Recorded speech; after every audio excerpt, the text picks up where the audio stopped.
हिंदीचा GR रद्द केल्यानंतर उद्धव ठाकरेंकडून विजयी सभेची घोषणा करण्यात आली आहे। ठाकरेंच्या सभेच्या घोषणेनंतर भाजपने मात्र सडकून टीका केली आहे। यावर चित्रपट काढायला हरकत नाही असा अनिल बोंडे यांनी ठाकरेंना टोला लगावला।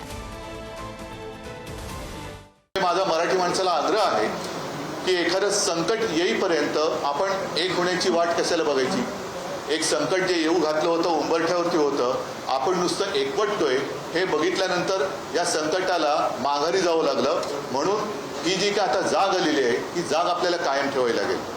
ठीक आहे, 5 तारखेला आम्ही या सक्तीच्या विरोधात मोर्चा काढणार होतो, पण 5 तारखेला हा मोर्चा आता जल्लोष किंवा विजयी मोर्चा, आता मोर्चा किंवा सभा त्याचं स्वरूप कुठे कधी काय असेल हे 1-2 दिवसामध्ये आम्ही सगळ्यांशी बोलून सर्वांना सांगू। उद्धवजी ठाकरे यांनी माशेलकर समितीचा जो निर्णय घेतला होता तो निर्णय रद्द केला।